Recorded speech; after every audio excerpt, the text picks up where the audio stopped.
मुझे तो 35 साल बिहार में हो गया है और अब तो यही मेरी धरती है और यही यहीं पे मैं बस गया हूँ। सारे त्योहार भी मनाता हूँ और बिहारी भी बोल लेता हूँ, उनकी भाषा भोजपुरी, मगही सब बोल लेता हूँ। एक बहुत खूबसूरत चीज़ है जो सोशल मीडिया पर यूँ तो आपके रील्स और आपके वीडियोज़ बहुत वायरल होते हैं सोशल मीडिया पर। लेकिन जिस टोन में आप बातचीत करते हैं, शिक्षा व्यवस्था को सुधारने की एक पहल, एक वीडियो का ज़िक्र मैं कर लेती हूँ जिस वीडियो में आप शिक्षकों से क्लास के दौरान बातचीत करते नज़र आते हैं। कुछ शिक्षक वीडियो कॉल पे आपके साथ उपस्थित नहीं दिखते हैं, तब आप बिहारी टोन में कहते हैं, "अरे तुम कहाँ गए जी?" तो ये सीखा है आपने? कम्युनिकेशन स्किल नहीं, कितना नहीं, इम्पोर्टेंट हो अब जाता है? अब देखिए, बिहार के लोग बहुत मतलब एक सभ्य भाषा का प्रयोग करते हैं और मुझे याद है कि मैं कुछ दिन पहले एक कविता लिख रहा था, बच्चों के नाम से। तो एक जब अगर दिल्ली वाला लिखता है या कोई अन्य भाषा लिखता है तो तुम करके बच्चों को संबोधित करता है। तो फिर मैंने देखा कि नहीं, बिहार में एक छोटे बच्चे को भी आप कह के पुकारते हैं और आप वो देखेंगे जो कविता है उसमें सब आप लिखा है। आप ये करते, आप ये ऐसे करते हैं। तो इतना आदर और सम्मान किसी भाषा में और किसी क्षेत्र में है वो बिहार है। और मैं कल 2-3 दिन पहले जैसे बुजुर्गों को कितना बड़ा अच्छा मतलब म्यूजिकल टोन लगता है जब आप किसी को कहते हैं कि प्रणाम माँ जी गोड़ लगाता नहीं। तो कितना मतलब आत्मीयता का भाव है और कितना मतलब एक सम्मान का भाव इस भाषा में है। तो मुझे बहुत अच्छा लगता है इस। अच्छा, सवाल ये भी है कि डॉक्टर एस सिद्धार्थ ने बिहार की शिक्षा व्यवस्था को खूब दिया है, दे रहे हैं, जी रहे हैं, कर रहे हैं। बिहार ने आपको क्या दिया है? क्या लगता है? देखिए, बिहार ने मुझे सम्मान दिया है, प्रेम दिया है और इज़्ज़त दी है। और ये सबसे बड़ी मतलब मतलब एक देन किसी व्यक्ति के लिए होगा कि जिस तरह सभी लोगों ने मुझे सम्मान दिया, इस राज्य के लोगों ने और बहुत इज़्ज़त दिया है मुझे। और मेरे ख़्याल से जितना मुझे मिलना चाहिए उससे ज़्यादा बढ़ के लोगों ने मुझे इज़्ज़त दिया। यही मेरे लिए एक पुरस्कार के रूप में है।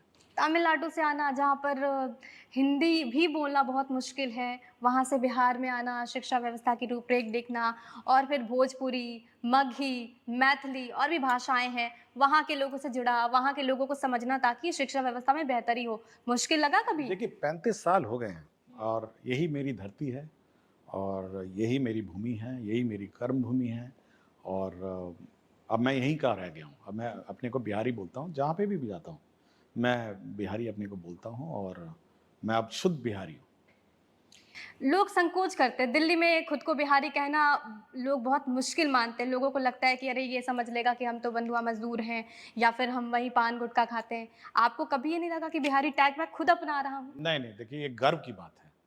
ये मतलब ये अपने को बिहारी कहना ये गर्व की बात है और मैं जब भी बाहर भी जाता हूँ, अपने को बिहारी घोषित किया करता हूँ और ये मेरे लिए सम्मान और एक गर्व की बात है कि मैं बिहारी हूँ। एक ऐसा एसीएस जिसको हम कभी बाइक पर बाइक राइड करते हुए देख लेते हैं, कभी लिट्टी-चोखा खाते हुए देख लेते हैं।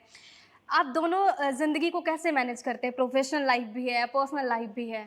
देखिए, मैं जब कार्यालय से बाहर निकलता हूँ, एक आम आदमी हो जाता हूँ और मेरे मन में और मेरे दिमाग में वो बोझ नहीं रहता है कि मैं एक आईएएस ऑफ़िसर हूँ या मैं एडिशनल चीफ़ सेक्रेटरी हूँ।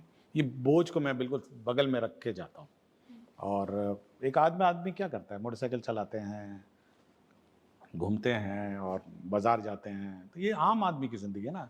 मेरे से बहुत सारे टीचर जब बाज़ार में मैं सब्ज़ी लेता हूँ, बहुत सारे शिक्षकों से मेरी बातचीत होती है, तो एक आम नहीं, आदमी। आम तौर पे नॉर्मल अगर कोई आईएएस बन जाता है, तो वो पूरा गार्ड-वार्ड के साथ घूमने लगते हैं, स्वैग आ जाता है ज़िंदगी में, लाइफ़स्टाइल थोड़ी बदल जाती है। नहीं, आप एसीएस हैं। मेरे लिए ऐसा कोई बदलाव नहीं आया।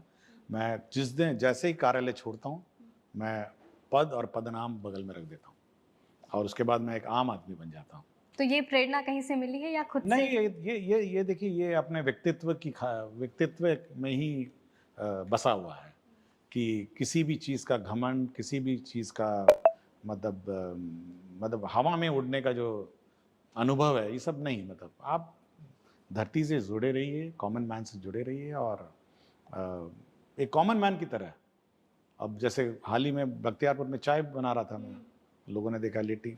अब खाली दुकान थी, बेचारे चाय बना रहा था, मैंने कहा आ जाओ, मैं भी हार्ड हाथ बढ़ा तो उन्होंने पहचाना था कि आप नहीं एसीएस हैं? नहीं बिल्कुल नहीं। मैं उससे पूछा भी, मैंने कहा आप पहचानते हैं मुझे? बोला ना हम नहीं पहचानते हैं। और बिल्कुल नहीं पहचाना। हाँ, कहीं-कहीं पहचान लेते हैं, जैसे लौंग लत्ता वाला राजगीर का लौंग लत्ता है वो पहचान पहचान गया था। बट अमूमन कोई पहचानता नहीं है। तो एक नाम आम आदमी की तरह मैं बिहेव करता हूँ और मेरे दिमाग और सर में वो बोझ नहीं है कि मैं एक बहुत सीनियर ऑफिसर हूँ सरकार का। और इसीलिए क्या होता है कि पब्लिक कनेक्ट मेंटेन रहता है और आम आदमी अप्रोच सोचता है कि इसको अप्रोच किया जाए। और जैसे आज भी मेरे व्हाट्सएप में एसएमएस में सारे टीचर्स सीधा संपर्क करते हैं, सीधा स्ट्रेट रिंग करते हैं। तो उनको ये कॉन्फिडेंस है कि हमारा जो एडिशनल चीफ सेक्रेटरी है हमसे सीधा कनेक्ट करेगा, हमसे सीधा बात करेगा।